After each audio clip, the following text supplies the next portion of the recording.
The morning sun streamed into the kitchen as I sipped my coffee, browsing through some old photo albums. It was surprising how quickly time had passed. As I turned the pages, I remembered the moments we shared as a family. There were photos from vacations, birthdays, school events, and simple family outings. It all felt so recent, yet some of those moments were years ago. Daniel walked into the kitchen, his face fresh from his morning shave. "Morning, Clara. What are you looking at?" "Just some old photos," I replied, showing him a picture of our family from last Christmas. "Remember this?" He chuckled. "Oh, the time when Alex tried to cook the turkey? That was something." Alex, our eldest, had a passion for cooking, but was still learning. That Christmas, he'd tried to surprise us by taking on the turkey dinner, but ended up charring it a bit. We had laughed it off, saying it was the thought that counted. Liam, hearing us from the living room, shouted, "Don't remind me, I was the one who had to order the last-minute pizza." Daniel and I laughed, recalling how our traditional Christmas dinner was replaced with pizza that year. The day moved along just like any other. Daniel left for work, while I prepared the boys' lunches and got them ready for school. Alex and Liam, despite their occasional sibling spats, were thick as thieves. They were both in high school, with Alex being 2 years older than Liam. Their bond was something I cherished. They were each other's confidants, and their laughter often echoed through the house. That evening, as we sat for dinner, I brought up Daniel's upcoming 55th birthday. "We should do something special," I mused. "Like what, Mom?" Liam asked, his face lighting up at the idea. "I was thinking of a quiet family dinner," I began, but Alex interrupted. "Come on, Mom. Dad's turning 55. We should throw him a big party." Daniel, trying to hide his excitement, said, "I'd prefer something quiet, but I won't mind a party." The days leading up to Daniel's party were hectic. There was so much to do. Invitations to send out, food to arrange, decorations to put up. The boys were a tremendous help. They'd come home from school and immediately get to work, helping in any way they could. Alex took charge of the guest list, ensuring that all of Daniel's closest friends were invited. Liam, being the more artistic one, had ideas for decorations that would make the night truly memorable. One afternoon, as I was on my way to pick up the cake, I received a call from Ella. "Hey, Clara," she began, her voice sweet. "I heard about Daniel's party. Can I come?" Ella was a distant relative, a cousin's daughter, I believe. She was much younger, in her early 20s, and had often visited us during her childhood. Of late, however, she had drifted away, caught up in her own life, I guessed. "Of course, Ella," I responded. "It's been ages. We'd love to have you." "Great," she replied. "I'll see you soon." The day of the party arrived. The house was buzzing with energy. Liam and Alex were ensuring everything was perfect. Guests began to arrive, filling our home with laughter and chatter. Strangely, Daniel was late. He was never late, especially not for something this important. As the clock ticked on, I grew anxious. Calls to his phone went unanswered. And then, the front door opened. But instead of a cheerful Daniel ready to be surprised, he walked in with Ella on his arm. The room went silent. The jovial atmosphere vanished in an instant. My heart raced, and my palms felt clammy. Something was off. Daniel cleared his throat. "Everyone, I have something to say," he began, his voice unsteady. "Clara, I want a divorce. Ella is pregnant, and I'm the father." The room was so silent, I could hear the tick of the clock on the wall. My mind raced, trying to process what I'd just heard. How could this be? Everything had been perfect just a few hours ago. Alex stood up, his face red with anger. "Dad, what are you saying? This is a joke, right?" Liam, always the quieter one, just stared at the floor, tears forming in his eyes. Ella looked around the room, her face flushed. "I'm sorry," she whispered, but I wasn't sure if she meant it. Daniel looked at me, waiting for a response. But words failed me. The life I thought I knew was falling apart in front of my eyes. Guests began to murmur among themselves, and slowly, they started to leave. The party was over before it even began. That night, the boys and I sat in the living room, trying to make sense of everything. Alex was fuming. "I can't believe Dad would do this to us," he muttered. Liam, his voice shaky, said, "What are we going to do now, Mom?" I took a deep breath, trying to muster strength. "We'll figure it out, boys. We always do." But deep down, I was as lost and scared as they were. Our life was unraveling, and I didn't know how to stop it. The days after the party were a blur. News of Daniel's revelations spread like wildfire. Friends and family were shocked. Some even called to express their disbelief. The phone rang incessantly, with many offering support, but I often let it go to voicemail. I needed time to think, to process everything. The boys were taking it particularly hard. Alex, especially, was vocal about his feelings. "I can't believe Dad would do this to us," he'd often say, anger evident in his voice. Liam, on the other hand, was more reserved. He spent a lot of time in his room, often lost in thought. One day, as we were having dinner, Alex announced, "I'm going to live with Dad. Liam and I both. It's a bigger house, and besides, boys should be with their father." I looked at him, surprised. "Are you sure about this, Alex? Have you talked to Liam?" Alex glanced at Liam, who nodded. "Yes, we've discussed it. We think it's for the best." Liam added, "We just think, with everything going on, we should be there for him too." I took a deep breath, fighting back tears. If that's what you both want, then okay. The decision was made. The next week, the boys packed their bags and moved in with Daniel and Ella. The house felt empty without them, but I respected their decision. It wasn't long before things started to change, though. One evening, I received a call from Alex. "Mom," he began, his voice strained. "Ella is making our lives miserable. She throws parties all the time, and her friends are always over. They're loud and obnoxious." Liam took over the phone. "Mom, it's not what we thought. Ella doesn't want us there. She's making it very clear." My heart ached hearing their words. "Boys, you can always come back home. This is your home." There was silence on the other end. Then Alex replied, "We'll think about it, Mom." Days turned into weeks, and the tension grew. The boys were unhappy, and even Daniel started to see Ella's true colors. One evening, there was another knock on my door.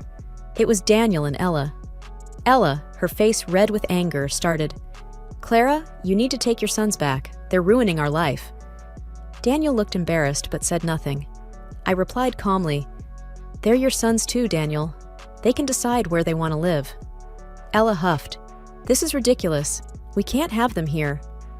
I looked at Daniel, waiting for him to say something, to defend our children, but he remained silent.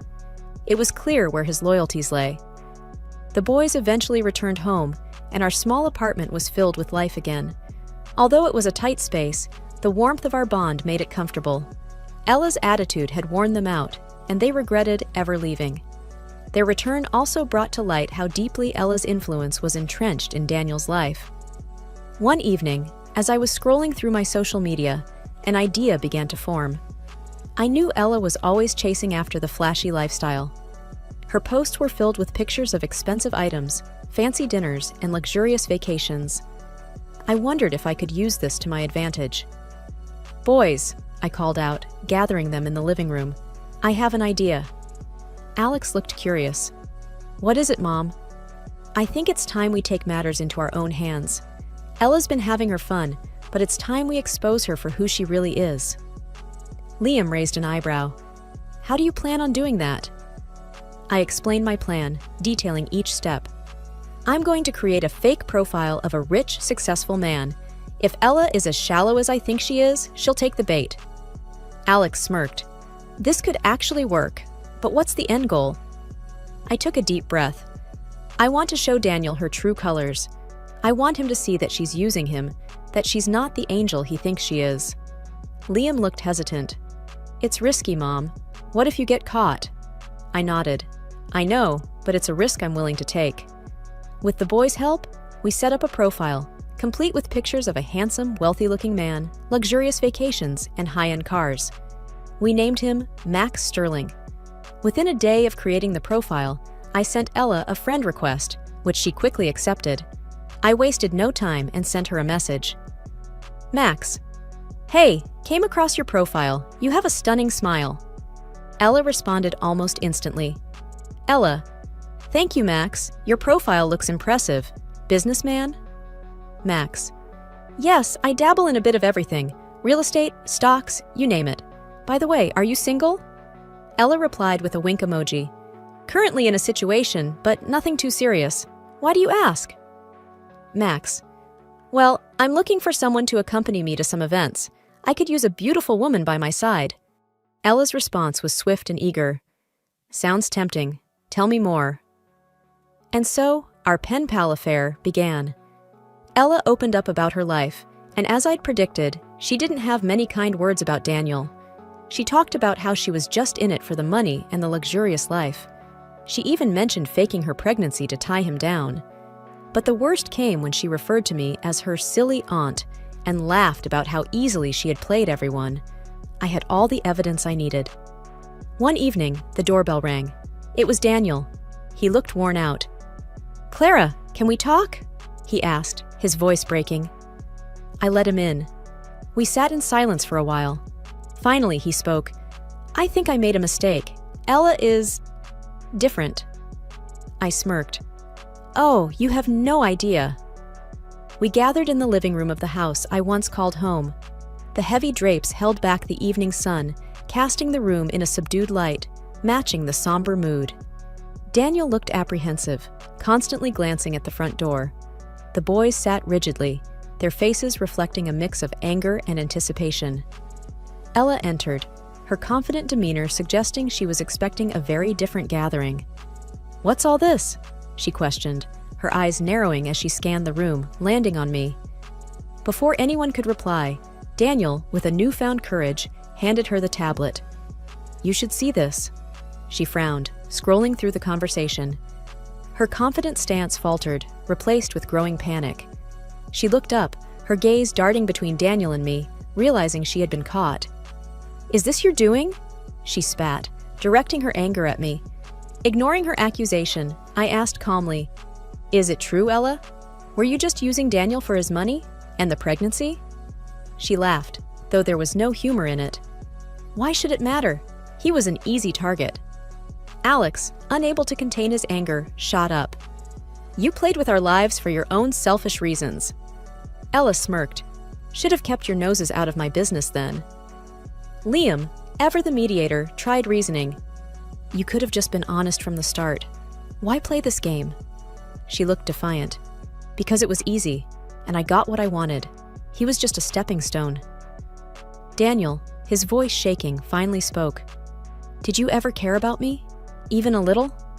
She shrugged nonchalantly. You served a purpose. That's all. With those final cold words, she stormed out, leaving a trail of destruction in her wake. There was a heavy silence. Daniel looked utterly broken, his world shattered. I sighed. I'm sorry, Daniel, but you had to know. He nodded, tears streaming down his face. I was so blind. Alex looked at his father, his voice firm. You made your choice, Dad. You decided to trust her over us. Liam added, echoing his brother's sentiments. Actions have consequences. Daniel sat there, crushed by the weight of Ella's betrayal and his own decisions. And while it was painful to watch, neither I nor my children felt any sympathy for him. I found myself back at the house just a few days after the revelation. This time, it was to discuss the terms of our divorce. It felt surreal. The house, which once echoed with our shared dreams, now stood as a testament to our broken trust. The boys were adamant they wanted to be present, to ensure things were fair. They had grown so much during this time, standing firm and supporting me. Daniel looked even more worn out, as if the weight of his mistakes was physically pushing him down. He started, Clara, I can't begin to express how deeply sorry I am. Save it, I cut him off. This isn't about apologies. Let's get to business. Liam took out a piece of paper. We've listed out what we think is a fair division. We don't want more than we deserve, but we certainly won't accept less. Daniel skimmed through it, then looked up, hesitating. Clara, the house. I thought we could sell it and split the money. Alex snorted. Why? So you can give half to Ella? I intervened. No, the house stays with the boys and me. You have other properties. You won't be left homeless. Daniel tried again. It's just that the house holds memories for me too. Memories you were willing to tarnish by bringing Ella into our home, I retorted. He looked down, defeated. Fine, I won't contest it. The conversation moved on to other assets, bank accounts, and investments. It was a grueling process, bringing up more raw emotions. Every time we hit a roadblock, one of the boys would step in, reminding Daniel of his responsibilities. Finally, after what felt like hours, we reached an agreement. The boys and I would retain the family home and most of the joint savings. Daniel would keep his personal assets and the vacation home. As we were about to leave, Daniel spoke. Clara, I know I don't have any right to ask, but can we ever find a way to move past this? Not as a couple, but maybe, someday, as friends? I took a deep breath. Daniel, right now, I don't have an answer. All I know is that trust, once broken, is hard to rebuild. Liam added, and actions have consequences, Dad. You chose to betray us. Alex, ever the protective one, chimed in. You need to live with the choices you made. Daniel nodded, tears glistening in his eyes. I understand. Our move to the apartment was surprisingly smooth. With the boys' help, we set up our new home. While it lacked the sprawling grandeur of the house, it had a warmth that the mansion lost a long time ago. It wasn't long before I started hearing rumors. Word spread fast in our close-knit community. Ella was the talk of the town, with her web of lies coming undone one thread at a time. One afternoon, as I sipped my coffee in a cafe downtown, Mrs. Jenkins, a longtime neighbor, approached. Clara, dear, she began, her voice oozing false concern. Have you heard? That young girl, Ella, apparently, she's been seeing multiple men behind Daniel's back. I took a sip, not letting her words rile me. Not surprised, I replied, matter-of-factly. Mrs. Jenkins leaned in closer, as if sharing a state secret. And it's not just that. They say she never was pregnant to start with. I raised an eyebrow. Well, that's something. But honestly, Mrs. Jenkins, it's no longer my concern. She looked taken aback. Oh, but dear, it's such a scandal. I met her gaze, unwavering. A scandal I have no part in. Now, if you'll excuse me, I have matters to attend to. As the days went by, more revelations surfaced. Ella's escapades became the stuff of legend. The latest was about her being involved in some shady business deals. One evening, as we were having dinner, Alex shared, Dad's business is suffering. People don't want to associate with him anymore because of Ella. Liam added, I heard some partners pulled out of deals. I took a moment, then said, It's unfortunate, but he chose to align with her. This is the outcome of his choices.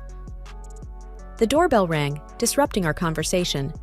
To our surprise, it was Daniel. Clara, he began, I need to talk.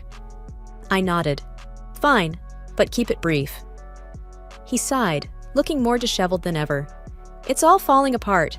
The business, my reputation, everything. Alex scoffed. What did you expect? Daniel looked pained. I know I messed up, but I didn't expect it to go this bad. I crossed my arms. You let a snake into your life, Daniel. It was bound to bite. He looked defeated. I know. I just hoped. Liam interrupted. Hoped what? That your betrayal wouldn't have consequences? Daniel lowered his head. I'm sorry. Alex, never one to mince words, said, Sorry doesn't cut it. You made your bed. I added, Daniel, it's time you face the music. Clean up the mess you made. He nodded, turning to leave.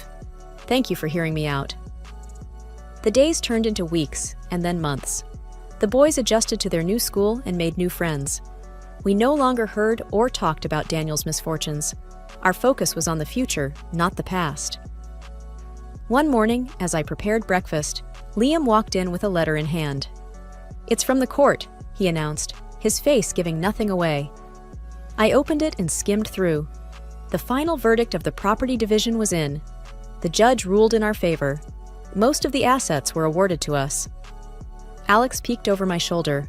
Wow, that's a lot more than I expected. I nodded. Yes, but remember, material possessions are fleeting. Our real wealth is here, I said, tapping my heart. With family. Liam smiled. Couldn't agree more, Mom. The doorbell rang, and Alex went to answer. It was Mr. Wilson, our former gardener from the mansion. He looked different, happier. Clara, good to see you. I brought you these. He handed over a basket of fresh flowers. From your favorite part of the old garden. Tears filled my eyes. Thank you, Wilson. This means a lot. He grinned. I heard about the verdict. I'm glad justice prevailed. I nodded. Thank you for sticking by us, even after everything. He waved it off. You were always kind to me. Besides, everyone knew what Ella was about. It was only a matter of time. We chatted a bit more, reminiscing about the old days before he left. The boys and I sat down for breakfast, the aroma of fresh flowers filling the room. Alex broke the silence. Mom, have you thought about what we'll do now? Liam added, with the assets and all? I took a moment. I've been thinking. Perhaps it's time for a fresh start, somewhere new. We can sell the house, the cars, everything. We'll have enough to start over. Alex looked intrigued. Where were you thinking? Somewhere by the coast. Always loved the sound of waves. Liam beamed. I'm in. Alex chuckled. Yeah, me too. We started planning our move. A new place, away from the shadows of our past. It was exhilarating. A few weeks later, we packed our bags and headed to our new home. A quaint house overlooking the sea, where mornings started with sunrises and nights ended with the soothing sounds of waves. One evening, as the sun painted the horizon in hues of gold, Liam joined me. You know, Mom, this is the best decision we ever made. I smiled, looking out at the vast expanse. Yes, sometimes endings are just new beginnings in disguise. Liam wrapped his arm around my shoulders. Here's to our new beginning. I sighed contentedly. Here's to us. And as the sun dipped below the horizon, we looked ahead, our hearts full of hope, ready to embrace whatever lay ahead.